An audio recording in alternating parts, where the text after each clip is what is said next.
Sir आप क्या कर रहे हैं? मैं एनएमएस का फॉर्म भूल रहा हूँ। क्या एनएमएस का फॉर्म ऑनलाइन भरा जाता है? नहीं, बहुत लोगों को ये गलती है कि एनएमएस का फॉर्म ऑनलाइन भरा जाता है। एनएमएस का फॉर्म ऑनलाइन नहीं ऑफलाइन भरा जाता है और इसके लिए भी पीडीएफ डाउनलोड करें, है ना। तो लोगों को जानकारी नहीं है, इसलिए मैं क्या करता हूँ, आपको एक वीडियो के माध्यम से समझाता हूँ और साथ ही एक फॉर्म भी दिखाता हूँ, ठीक है। नमस्कार दोस्तों, आज हम देखेंगे माध्यमिक शिक्षा मंडल रायपुर द्वारा जो NMMSE मतलब राष्ट्रीय साधन सह प्रावीण्य परीक्षा 2024-25 का नोटिफिकेशन कैसे आया था, है ना। तो यहाँ देखते हैं कि भारत सरकार मंत्रालय द्वारा स्कूल शिक्षा और सक्षमता विभाग नई दिल्ली द्वारा यह जो है लिया जाता है ना। अब देखते हैं कि इस परीक्षा में शामिल होने की पात्रता क्या है।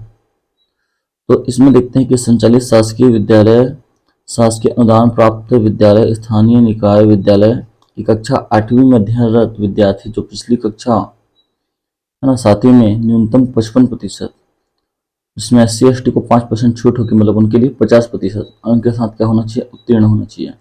साथ ही विद्यार्थी के माता पिता या पालक की सभी स्रोतों से वार्षिक आय ₹3,50,000 से अधिक नहीं होना चाहिए, है ना, मतलब 3,50,000 से ऊपर नहीं होना चाहिए। फिर शासन द्वारा प्रदत्त छात्रवृत्ति योजना के अंतर्गत चयनित विद्यार्थियों को किसी एक छात्रवृत्ति का लाभ मिल सकेगा। उक्त योजना के अंतर्गत छत्तीसगढ़ राज्य हेतु कुल आवंटित कोटा है 2,246 है, मतलब केवल एक ही प्रकार के छात्रवृत्ति का लाभ मिलेगा, जैसे NMS को मिल रहा है, तो और कोई दूसरा जो है वो नहीं मिल पाएगा, है ना। नोट, इसमें नोट दिया गया है, केंद्रीय विद्यालय, नवोदय विद्यालय, अशासकीय विद्यालय और आवासीय विद्यालय में पढ़ने वाले विद्यार्थियों को NMS है ना हेतु पात्रता नहीं है। मतलब आवासीय विद्यालय या परिसर में रहने वाले विद्यार्थियों के लिए शिक्षा प्रदान करता है जहां विद्यालय आवास और भोजन हेतु सुविधा प्रदान, मतलब जहां आपको आवासीय विद्यालय में कोई विद्यार्थी हो जैसे प्रयास वगैरह कहीं में जाता है, हाँ, उसको सुविधा प्राप्त नहीं होगी। छात्रवृत्ति क्या होता है, भारत सरकार है ना शिक्षा मंत्रालय स्कूल शिक्षा और साक्षरता विभाग द्वारा क्या है, इसमें 9वीं से 12वीं तक 1,000 रुपये है ना छात्रवृत्ति प्रदान की जाती है, मतलब 4 साल तक किया जाएगा। इसके लिए आवश्यक दस्तावेज है, पहला आय प्रमाण पत्र, तो माता पिता का आय प्रमाण पत्र होना चाहिए। अगर माता पिता शासकीय कर्मचारी है ना, या अर्धशासकीय कर्मचारी है, तो उन्हें विभागीय सक्षम अधिकारी द्वारा वित्तीय वर्ष है ना 2023-24 का आय प्रमाण पत्र। अब इस बार क्या होगा, जैसे अभी जो फॉर्म भरा जाएगा उसमें 2024-25 का आय प्रमाण पत्र मांगा जाएगा। उसी प्रकार अंक सूची 7वीं उत्तीर्ण अंक सूची की छाया प्रति और लगभग कितना परसेंट, 55% या उससे ऊपर होना चाहिए।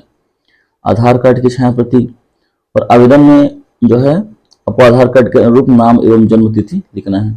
जाति प्रमाण पत्र मांगा जाएगा, है ना, और साथ ही शपथ पत्र। यह शपथ पत्र की यदि विद्यार्थी किसी अन्य पर आश्रित है माता पिता को छोड़कर, तो शपथ पत्र को जमा करना पड़ेगा। आगे देखते हैं विद्यार्थियों के लिए और क्या है, मतलब इसमें आपको तिथि दिया गया है ना, ये आपको ऑनलाइन नहीं करना है, यह आपको विद्यालय में जमा करना है, ठीक है। और विद्यालय में जमा करने के बाद विद्यालय प्राचार्य द्वारा इसे सत्यापित किया जाएगा, है ना। फिर जो है प्राचार्य जो है इस दस्तावेज को जिले में या जो केंद्र दिया जाएगा वहां जमा करेगा, है ना। और परीक्षा केंद्र के लिए प्राप्त आवेदनों में जो रोल नंबर है, तो रोल नंबर जो है को प्राप्त होने के बाद क्या है, विद्यार्थी है अपना एग्जाम दिला सकता है ना। और यह सब जो है हार्ड कॉपी के रूप में होगा, हाँ। तो आगे देखते हैं कि अपूर्ण आवेदन करने पर क्या हो जाएगा, संबंधित विद्यालय को वापस कर दिया जाएगा। तो जानकारी को बहुत अच्छे से भरना है, इसमें डेट दिया गया है ना। और इसमें 2 पेपर होता है, एक पेपर होगा प्रातः 10 से 11:30 और दूसरा होगा अपना 1 से 2:30, मतलब यहाँ पर देखा जाए तो 1.5 घंटे का 2 पेपर होता है ना। तो ये 2025 का है, 2026 में जो है अलग से आएगा। अब इसका देखते हैं कि आवेदन फॉर्म कैसे आता है। तो ये उसका आवेदन फॉर्म है, इसमें तिथि दिया रहेगा। विद्यार्थी को अपना पहले देखते हैं लेफ्ट साइड में फोटो चिपकाना है, जिसमें प्रधान पाठक द्वारा क्या होगा वो अभिप्रमाणित होगा। साथ ही 7वीं का ग्रेड लिखना है ना। और यहाँ रोल नंबर दिया रहेगा, तो रोल नंबर वहां से आएगा छप के। जन्म तिथि भरना है, तिथि माह और वर्ष में। आधार नंबर भी डालना है, ठीक है, आधार नंबर इसमें रहेगा। फिर विद्यार्थी का नाम हिंदी और अंग्रेजी दोनों में भराया जाएगा। उसी प्रकार विद्यार्थी के पिता का नाम, उनके पिता का नाम भी हिंदी अंग्रेजी दोनों में रहेगा।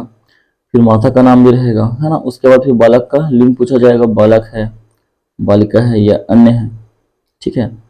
और अल्पसंख्यक में यदि हाँ तो उसमें राइट लगाना है, और नहीं है तो नहीं में राइट लगाना है ना, उसमें मतलब राइट का चिन्ह बस लगाते जाना है, ठीक है दोस्तों। तो उसके बाद देखते हैं फिर क्या पूछा जाएगा। फिर पूछेंगे उसमें जाति सामान्य है, अन्य पिछड़ा वर्ग है, अनुसूचित जाति, अनुसूचित जनजाति, जो भी है उसमें राइट का चिन्ह लगेगा। विद्यालय का प्रकार अगर सरकारी है तो शासकीय, है ना। और इसी प्रकार से अनुदान प्राप्त है तो उसमें राइट है। और उसी प्रकार जहाँ विद्यार्थी रहता है, ग्रामीण शहरी, ठीक है। फिर विद्यालय का पता, विद्यालय का पता इसमें पिन कोड होगा, और पत्र व्यवहार का पता भी इसमें लिखना है ना। यहाँ देखते हैं माता पिता का व्यवसाय कौन से व्यवसाय में है, कृषि, मजदूरी, शासकीय, अर्धशासकीय, है ना, ये सब लिखा जाएगा। फिर माता पिता के वार्षिक आय, तो अंकों में और शब्दों में तो आपको ध्यान रहे 3,50,000 से ऊपर है तो इसके पात्र नहीं होंगे, है ना। फिर आगे देखते हैं कि विद्यार्थी या पालक के संपर्क है तो मोबाइल नंबर, तो मोबाइल नंबर अनिवार्य रूप से आपको देना पड़ेगा। दिनांक और फिर पिता का हस्ताक्षर और अंगूठा, और उसके बाद क्या होगा विद्यार्थी का हस्ताक्षर, ठीक है। फिर नीचे होगा प्रधान अध्यापक का प्रमाण पत्र, तो उसमें लिखेंगे प्रमाणित किया जाता है कि विद्यार्थी का नाम, है ना, मेरे पुत्र पाल्य श्रीमती जो भी है, माता पिता का नाम, और फिर वही है अन्य पिछड़ा वर्ग, अनुसूचित जनजाति जो भी है ना, इसको बीच में रखेंगे। फिर सातवीं में कितना प्रतिशत है, कौन सा ग्रेड है, यह सबको भरना पड़ेगा। उसके बाद फिर क्या होगा, दिनांक भरेंगे, प्रधान पाठक का नाम, संपर्क है तो मोबाइल नंबर, हस्ताक्षर और पद मुद्रा, ठीक है। तो ये प्रमाण पत्र भरकर आपको जमा करना पड़ेगा, है ना, अपने स्कूल में। फिर ये क्या होगा, जो प्रधान पाठक है या होगा, है ना। इसके साथ प्रवेश पत्र संलग्न मिलता है, तो देखते हैं प्रवेश पत्र, है ना। देखते हैं इसमें लिखा है कि माध्यमिक शिक्षा मंडल प्रवेश पत्र, प्रवेश पत्र में क्या क्या रहेगा देख लेते हैं। इसमें आपका परीक्षा कोड और सरल क्रमांक रहेगा जो ऊपर बताया गया है ना। और साथ ही क्या रहेगा, जन्म तिथि, और जो है विद्यार्थी का फोटो प्रधान पाठक द्वारा क्या सत्यापित, ये स्कूल आएगा तो स्कूल से प्रधान पाठक द्वारा सत्यापित करके विद्यार्थी को दे दिया जाएगा। साथ ही आधार नंबर, परीक्षा केंद्र के नाम, ठीक है, परीक्षार्थी का नाम, ठीक है, परीक्षार्थी का नाम रहेगा, किस विद्यालय में अध्ययन कर रहे हैं तो उस अध्ययनरत विद्यालय का नाम, पिता का नाम, माता का नाम, ठीक है दोस्तों। और साथ ही क्या होगा, विकास खंड का नाम, किस विकास खंड से है, लिंग कौन सा लिंग है ना, अल्पसंख्यक है या जो भी है बहुसंख्यक है, जाति, हाँ जाति, जाति। उसके बाद फिर है आपका शासकीय है या विद्यालय का प्रकार, है ना।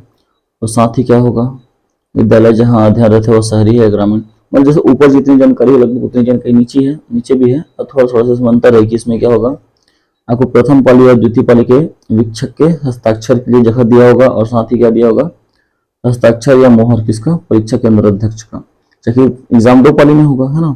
साथ में है विद्यार्थियों के नीचे निर्देश भी दिए गए होंगे, जैसे पहला पेपर है उसका टाइमिंग है 10 से 11:30, दूसरे पेपर का 1 से 2:30 बजे, है ना।